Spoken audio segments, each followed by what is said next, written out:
My Instagram spawned out of thin air, and I have like 40,000 followers in a couple of months. It could all happen a lot faster than people think it could happen. It was around like $100,000 made in the span of 3 months of like barely posting. The most beautiful thing I realize now is like you have to get on cross platforms. You have to get on YouTube, TikTok, Instagram. You have to be everywhere. Throw yourself out there, post as much content as possible. That's just kind of how you scale out. Cool. What's up, guys? Today we have our client Traffic Broker with us. But we've helped him grow an Instagram presence, helped him launch a high ticket offer, and he's been crushing it. So I want to bring him on, do a quick chat. So introduce yourself, bro.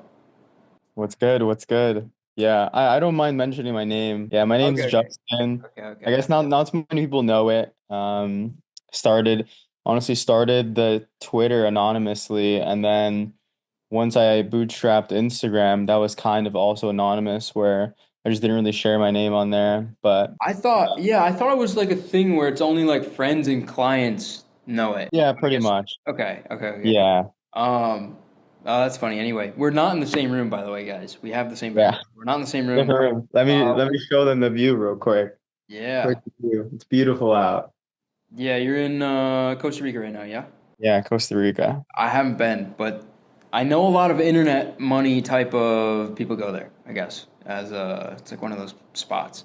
I guess where because you probably obviously knew who I was before just based on our friend group Oh before yeah, for sure. we started working together. But how did that kind of transpire? How'd you find us? Obviously Twitter, but like what was that? What did that look like? And where were you at? And that was probably what, 8 months ago or something like that? Yeah. Yeah, it's been a minute. Yeah, I mean, I feel like Twitter is a pretty small circle. You get to know a lot of people as you're building yourself out for sure. And for sure, I've seen your tweets for like a very long time. And I think the like big reason why I really started paying attention is I guess a lot of people in this industry typically think that you could solve a lot of problems yourself for sure, but once you're more aware of the fact that there is people out there that are able to kind of help you with certain aspects of the company that you don't really know how to take further. And I guess that's what kind of took me to a point in time. Funny enough, it was like through I think an auto DM where I was talking to someone on your team that took me to like that next moment where I was like, okay, like I'm actually kind of intrigued by what's going on here. And I guess like most people typically hold themselves back of what's possible because they do want to just do it all themselves. Um, and I felt like in that moment, I was like, okay, I don't really want to waste time anymore. Let me kind of see how or like what exactly can be done to just scale this out even further than it was already doing because pretty much our whole marketing channel was Twitter. So I was at the point in time where I was seeing you like every day and I was like, all right. Sick. And what were you guys selling? What did it look like at that time? Obviously I know, but I'm asking these questions. Yeah. Yeah, Yeah. so we do a TikTok shop offer. It's kind of like a brand placement offer, an agency style. You know, we could kind of bounce around our offer here and there, but for the most part, we try and train creators, get them on brand placements, and that's kind of our main moat. And majority of the traffic at the time was coming from Twitter. So back then, I guess it's a little bit more popular now where there is TikTok shop people on Twitter because that's kind of just where they all flooded, at least like the top people. But back then, it was also even like while I was doing it for the past couple of years, not too many people were familiar with that whole space. So it was kind of like that little arbitrage opportunity where you could find people that aren't familiar with what's happening directly on TikTok by selling a TikTok related offer on a different social media platform. And you guys were selling a recurring subscription, right? Yeah, at the time, yeah, we didn't even know anything. Well, yeah, we never even tried high ticket at that time. It was just low ticket MRR, super kind of like stable stuff that you eventually get comfortable with, right? Totally. Totally. And I remember I think when you were joining, you guys had just launched a $250 sort of like one time lifetime. Yeah, so yeah, I don't know why specifically. I decided to do that, but like one day randomly, I was like, okay, let me change our pricing. And funny enough, like we had one of our highest months by literally just changing the pricing, which was like mind-bending to me. I was like that like how like you could have so many potential customers that are interested in what you're doing, but the smallest micro adjustments can make genuinely the biggest changes. And yeah, that was like kind of the first intro to realizing the power behind what you price your offer and how you position it. Okay. And I think, when did you start the IG? I feel like it was like all of a sudden, I think we had started with Twitter stuff and we were talking about the offer. And then I think all of a sudden, one day I just see you start to rip the IG videos. Yeah. You're going like crazy with it. What was the mindset behind that? Obviously, we encouraged you and like helped you with that Yeah. bit, but what was the mindset behind that? Because all of a sudden it just felt like it came out of nowhere. Yeah, so I think a lot of the times with social media, you typically have this self-limiting factor on yourself. And I think those big self-limiting factors typically come from not wanting to pursue other social media platforms. So if you're used to just one specific avenue of traffic, you might not really be comfortable to change platforms, and then you delay potential progress for like forever. And so at the time, it was like, yeah, I started slightly working with you. We hopped in your Discord. And also at the same time, we had a couple developers that were helping us with a software project. And I realized I was kind of sitting there. I'm like, why am I not on other social platforms? Like, why am I not on Instagram? And I've always wanted an Instagram, but for some reason I was always like playing this like kind of handicap where I was like, let me just stay anonymous. But then I feel like what typically happens is people don't want to do things out of the fear that it won't work out and they'll embarrass themselves. But then the moment it does work out, you're like, oh shit, I could actually do this. And then all of those other past kind of mental barriers you had cease to exist in the moment. So yeah, it was kind of very spontaneous. And then, it was pretty much around the same time we started working together and you helped restructure a lot of the content on like where to specifically push attention towards on, grabbing leads and figuring out a whole different avenue of what works and why it works. Yeah. And the next big lever I think was the high ticket that you guys started selling. Tell Yeah. me tell me about that. What is Yeah. like what's the storyline? Yeah, so funny enough, so now that I do high ticket, it's really funny because I think by selling, I guess it depends. Maybe one day I'll go back to this and call myself an idiot, but I think depending on how you're structuring your offer, it could kind of seem sometimes that if you're charging too little of a price, people are going to devalue what you're providing and they actually won't listen. So so even if you might get, decent money and certain client acquisition, that might not be what you want. So in our case, we try and genuinely help our creators and make them do well because then on the back end, we also are able to make money off of that. But the issue with low ticket was these people don't listen. So even though you have a bunch of client acquisition and people coming in, nobody's listening. Nobody respects you. Nobody cares about the information you give. They don't value anything because it's just like some random thing they subscribe to. Versus if you're doing high ticket, now it's like, okay, this is an exclusive thing. This is only, a couple people are in here. I paid a lot of money, so I might as well just pay attention and listen to what these people say. So you're a bigger authority figure. Your clients are much better. You're making more money. So it's like overall, it's a lot more efficient, especially, if you're American, like people have money. Why not be charging higher prices when even like, regardless of what money you're making on the front end, I genuinely feel like even just from the perspective of getting clients that actually are willing to do the work are the people that are typically going to pay a higher amount of money because they're just more invested into what is actually happening on the back end. And also at the same time, you're building, great relationships, which I think is one of the issues with like what we were doing back then. Like, sure, we were making good money, but again, it's like if you do low ticket, it's hard to build a relationship with so many of these people where it's like, okay, at least if you know these people are paying high ticket, they're gonna stick around for some time. So it's more worthy to build out relationships. And now it's no longer just this like, thing of sure you have some liquidity here and there that you could spend, but now you actually have people that are essentially assets to you that you could build way bigger things with. Such as the agency off the back end, that sort of thing. Yeah, Yeah, yeah, I think exactly. just on that point as well, I've noticed it sometimes where, we'll have clients that are selling low ticket and they only sell low ticket. And then what will happen is those people want a little bit more love and attention and like help. And if you don't have the high ticket, they're going to go to your competitor that does have the high ticket and pay them anyway. Right, You're gonna lose that customer because that person's going to get way deeper embedded in right. your ecosystem. Was that Yeah. happening with you guys at all? Or like, 'cause I know Oh, there's a lot of TikTok shop offers. no, this is so funny that you're mentioning this because like I'm gonna express this in genuinely the funniest thing ever. So in like the beginning of our office, so we have an office in New York City. You've been to it. Yep, I'm sure of course. some people have probably seen it on your vlog. Um, one of our top creators right now. So like in the beginning of our office, I was bringing people to the New York City office and just training them full on, like giving them the products, giving them accounts. We had like a little live stream studio going, and I was literally giving everything away for free just because I wanted in-person talent.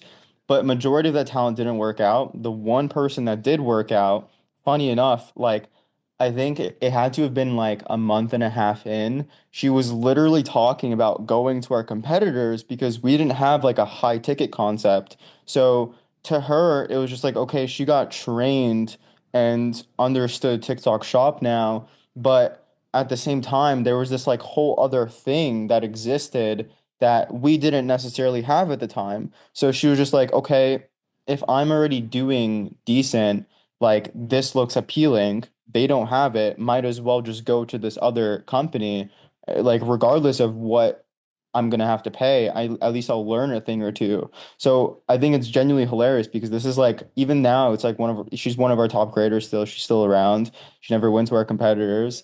But I think it's hilarious how if you think that your own clients won't leave you by going to a competitor if you don't have a proper offer in place. Like it will happen because it's happened to us literally in person, Yeah. right? Which is like beyond crazy. Yeah. So, you have to expect that, especially, if you don't really have that loyalty built in. 100%. And this is one of the things like that I had to realize the hard way just over time. People are loyal to making money for their business. People are not loyal to you necessarily.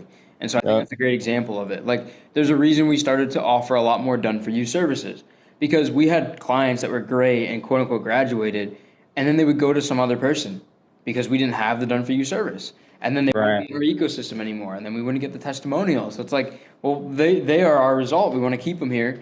Um, we might as well offer these services. So you guys start the high ticket, and what happens? I think I remember the first thing that happens is you book a shit ton of sales calls. Yeah. But what's the timeline there? What did it look like? Can you just kind of like maybe expand the couple months that you've been selling high ticket, like No, yeah. storyline of it? Yeah, so I mean, initially it's like again the audience. So I started on Instagram here, and now I'm kind of bootstrapping a TikTok, which I'll get into later. But like, real quick, you need to be on every platform. I'm realizing because it's like there's different people on every platform, and there's different types of clients, which I think is I'll get more into detail later. But it initially started out with, yeah, we got a bunch of sales calls where I was initially taking all of them. I was literally posting all the videos every day and then taking all the calls right after. So I just had to like manage time. And then eventually it got to a point where I didn't have the mental capacity to post and take all these sales calls. But somehow, like, I think within the first couple of days, um, I closed like I think it was like maybe the fifth sales call. I closed someone, and funny enough, this like the demographic was completely like different too on this close because majority of my audience is men. I think literally like 95%. And I happened to close like a mom, which I thought was like pretty like crazy and random. But yeah, that's kind of where it started, where I was like, okay. I close this person and it's like now like let me get my shit together even more because I just like proved the concept works. I proved that, people on this whole new platform trust me enough to want to send me this money. And now let me, just cook as hard as humanly possible with fixing the offer and everything, making sure Instagram's on point, making sure, the client acquisition aspect of, their success journey is on point. And so like yeah, once I kind of learned that that was cooking, my one of my business partners ended up taking the rest of the calls, so I was just focused on trying to get leads. And yeah, like before we knew it, I think literally, if I'm not mistaken, I don't remember if it was month one or like because I think we started in like the middle of the month, but I think it was something around like $30,000 that we made month one. And then for the next like 2 months, it was also very similar numbers. So it was around like $100,000 made in the span of 3 months of on honestly also like barely posting. Keep that in mind too. Yep. Like crazy numbers, like with ba barely any volume, which I think is the greatest thing, all organic as well. Yep. So there's 100% like a lot of room for this to play around with still. Yeah, But and yeah, I think as well the economics of the high ticket for you guys worked out well, because you obviously had the low ticket recurring, which is nice, but I think your biggest month or two biggest months have been from the maybe correct me if I'm wrong, if it's one or two, yeah, but I think have been from after you did the high ticket, which is really just like it's the economics of the situation being in your favor at that point. yeah. No, for sure. I think it's a lot easier to close, way less people that obviously have money. And these people want a more niche experience, not just like a big group thing. So yeah, there's definitely like it definitely changed the whole thing for us. It was definitely like our highest Yeah. um revenue entirely for sure. Hell yeah. And so Twitter obviously was running. You now have what, almost 40,000, 38,000, something like that on IG, Yeah. and obviously collected a bunch of cash. What is next? Where are you going next? What are you doing next? Yeah. Yeah, so I think so back to the social platforms when I was talking about it earlier, I realized so funny enough, I sell a TikTok offer and I'm not on TikTok yet, right? Which is hilarious. But I realized how important it is to be on like every platform. And I realized that very quickly because Twitter has higher quality people. So let's say brands. If you're looking to find brands, you could probably find brands there, for example, or just people that have a lot of money, people that are, a lot more intelligent at least, because they typically read all day. But then also for my offer specifically, Instagram, it's a lot of people that aren't accustomed to what I'm talking about. So now I have this like whole new demographic of people that aren't familiar with my industry, and it makes it really fun to have those type of clients because then you're kind of onboarding completely new people that have never really heard or are aware of what you're doing. So I think that's also awesome. And I realized very quickly with TikTok, as soon as I started posting, like literally a couple hundred views, I'm already getting views and attention from people that are technically ideal clients. They already do TikTok shop, right? And I think that was the most like amazing thing to me of like the realization of what it means to make videos and content that caters towards the specific demographic that you're trying to sell to. And it's crazy to me that I'm just starting TikTok because like yeah, literally when I posted my first like 5 videos, I've had literally like I think 35% of that audience be literally like TikTok shop moms, right? Which my offer is TikTok shop. So I don't really know if they're gonna be paying customers yet, but nonetheless, it's fascinating to me that there's a whole new demographic that I have not yet captured because again, Instagram fully men, like basically all men on that platform versus now on this new social media platform, I haven't really changed much, right? Like I look the same. I'm kind of talking about the same stuff, but it's just it works differently. The algorithm works differently. And so I think the most beautiful thing I realize now is like you have to get on cross platforms. You have to get on YouTube, TikTok, Instagram, Twitter. You have to be everywhere. Throw yourself out there, post as much content as possible. And yeah, like that's just kind of how you scale out as you slowly figure out what exactly to post that gets you leads, gets you those sales that you're looking for. Hell yeah, bro. And is there a goal that you have with it? Like, is there a number goal in mind at this point? I know we haven't talked So about that, but yeah. yeah, so I don't know necessarily if there's a number goal per se. There's other businesses that I would like to start as a result of this. So I think it's more of an asset game more than just a monetary goal Sure. because I'm at the point in time where it's like, okay, regardless of the liquidity that I have on spending money, where am I going to be 5 years from now, 10 years from now? What sort of business am I going to have? And how do I set myself up in the proper position now to be in the best case scenario possible within that short amount of time frame of, 3, 5 years? And so I have, a couple playing cards in my deck that I'm very much looking forward to getting up and going. And I think one of the cool parts about this specific niche that I'm in is you're building out a level of assets that nobody else can really replicate. And I think that's something that's really important when you're doing this kind of stuff because most of the time, people are kind of just throwing around stuff, but what are you really like building, right? You might be making money, but what are you building exactly? And so like that's, I came to the realization about like maybe half a year ago or so that, I need to speed things up, get it kind of going. Because if you just lose time in the moment and you keep just kind of pushing the gas forward without really sitting down, restructuring your full scope plan, then, nothing's just gonna happen. And would you say the main driver of getting that going is the content, is the brand? Is that what you're referring to? Yeah, pretty much. Like I definitely I think I'm probably more fascinated in the aspect of growing social media than I am with the money aspect right now that I'm getting Yeah. on the back end of it. Like, yes, it helps build out the actual concept of what you could do after that.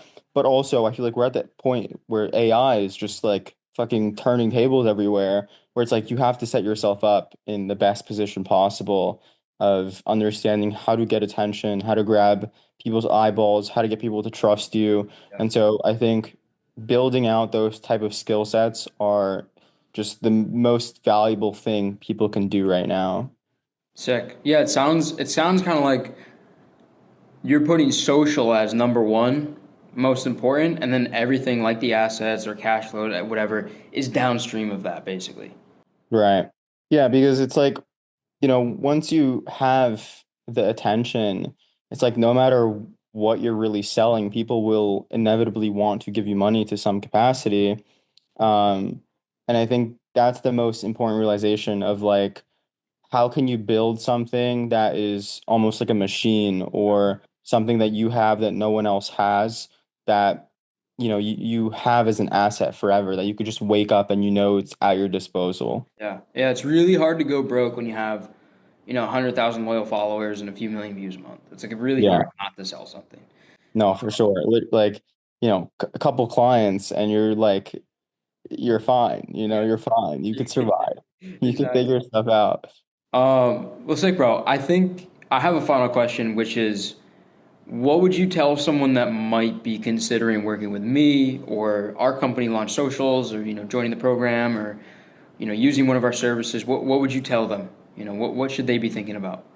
Yeah, so I think the most important thing is going to be understanding that you have a very small amount of time on your hand to grab the massive opportunity that's in front of you.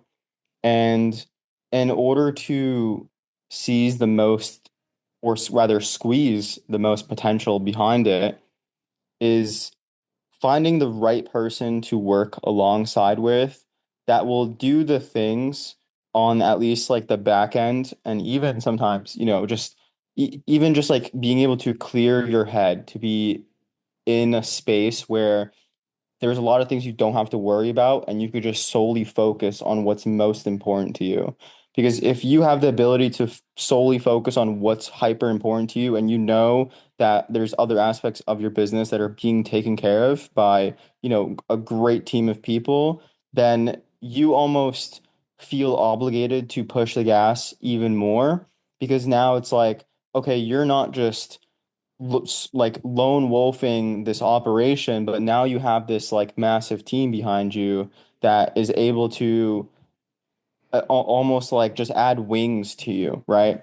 And it's like, I think that's the most important thing, really, where it's like you might think you're doing fine right now, but by adding the most like simple changes, by having someone to your team that knows what they're doing, it could genuinely make the world's difference and save you like probably years of your time in the place that you're currently in and what you're doing. And so it's like, yeah, I think at a certain point in time, everyone probably needs to experiment with having someone on their team that does things like your team does. And if you don't have that, you're probably missing out on a tremendous amount of information that you don't really know of yet. And it's probably the biggest limiting factor behind your company's success. Massive, bro. I appreciate you saying that. That's Yeah. awesome. Um, Very cool. Is there anything else that you want to share? Anything else on your mind? Um, yeah, before we Um, before we end it. I I want to say that it could all happen a lot faster than people think it could happen.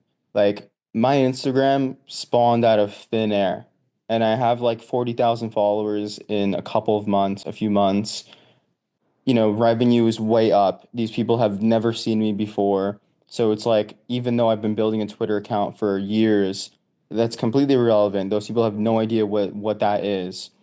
And it's like, I think it's genuinely incredible how much you could accomplish in such a short amount of time frame than most people think is actually possible, because they're moving on this like very slow trajectory, and it's only because they aren't aware of those little things that you could adjust in your company that actually makes the world's difference. And so if you're not moving at the pace you want to be moving, it's because you're lacking in some sort of component that you're just not aware about, and you have to sit down and be a little bit more aware about it. And it varies business to business. Sometimes it could just be a different social media platform for some people, or a type of content that they haven't posted yet. And I remember this, I read this one tweet, you're 1,000 videos away from changing your life. So, like, yeah, I think That's that's real. the biggest thing. That's real. How many videos do you think you've posted? Over 1,000 for sure. Yeah. I think because I actually got Instagram sent me like a notification like, oh, you've posted your 1,000th video. And I think that was actually like a month and a half ago, maybe now. And you haven't been So posting that long either. You've been yeah, I crazy. probably, You've been yeah, crazy. yeah, probably, yeah. So at this point, probably like 1.5K videos since I started. Incredible, bro. Well, look, I appreciate you jumping on. Appreciate you doing this with me. Guys, if Yeah. you want to check out Justin's page, I'm going to link it below. You can see what we've done with him, that sort of thing, what he's got going on. And if you want to work with us, obviously, the link is below. And we'll see you in the next one. Thanks. Thanks, Justin. Appreciate it, bro.